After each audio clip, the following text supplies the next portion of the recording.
Hurricane, earthquake, tornado, flood.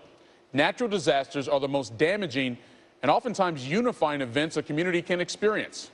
To borrow words from Charles Dickens, they produce the best of times and the worst of times. And to help people, both here and in the States and abroad, get from the worst of times back to the best of times, a former college football player turned Marine sniper founded a group that uses the skills of military veterans to speed up recovery efforts from natural disasters. Please welcome the co-founder and CEO of Team Rubicon, Jake Wood, to SportsCenter this morning. And, you know, Jake, from Haiti to Houston, you've been on the ground to see firsthand the devastation of natural disasters. What impact is your team of military vets at Team Rubicon having on these recovery efforts? Well, thank you for having me, Michael. You're right.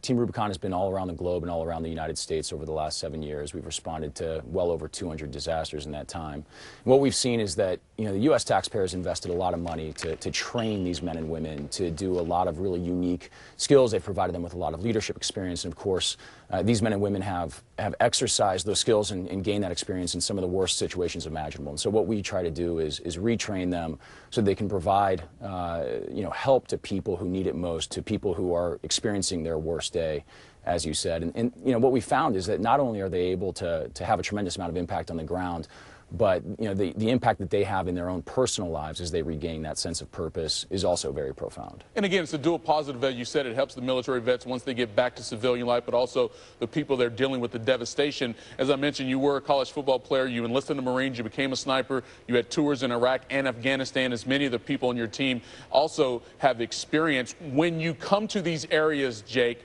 what is the response from the people, especially knowing that the people helping them also serve the military? Well, these are people who are experiencing the worst imaginable. They've lost their home. Their entire lives have been upended. I think when they find out that Team Rubicon is made up of military veterans, I think that there is this natural trust. The U.S. military is one of the last institutions to have an overwhelming amount of trust and support from the American public. And I think that certainly, pays dividends for our organization in these disaster zones. You know, for the everyday citizen, Jake, it's kind of hard to sit and look at pictures or video from a place that may not be impacting them directly and get a grasp on, A, the enormity, but also the impact that they could have. From your experience and as you continue this endeavor, what is the best way for everyday citizens to help when it comes to disaster relief, especially here in the States? Sure. Well, you don't have to be, my fellow Badger, J.J. Watt, and raise $30 million to have an impact here. I mean, every dollar does count in these relief efforts. There are opportunities for citizens in these communities to come out to assist their neighbors, and that's really what America is all about. It's neighbors helping neighbors. It's communities coming together, understanding that we have a bounty. We have to share that bounty with all of our neighbors in this country so that everybody can get back on their feet as quickly as possible. So again, it's not just money that citizens can donate, also their time as well. You can go to teamrubicon.org right now to find out more information. Jake, while I do have you, though, as a former college football player turned Marine, you know as well as anyone the influence that sports and the military can have on communities. I wonder what your thoughts are when you see NFL players using their platform to bring attention to issues such as police brutality and justice system reform. I think it's important for us to remember that sports have always been used to further social issues, whether it was desegregation in baseball, communism in the Olympics. This is a platform, and they have every right as American citizens to express themselves in any way they see fit.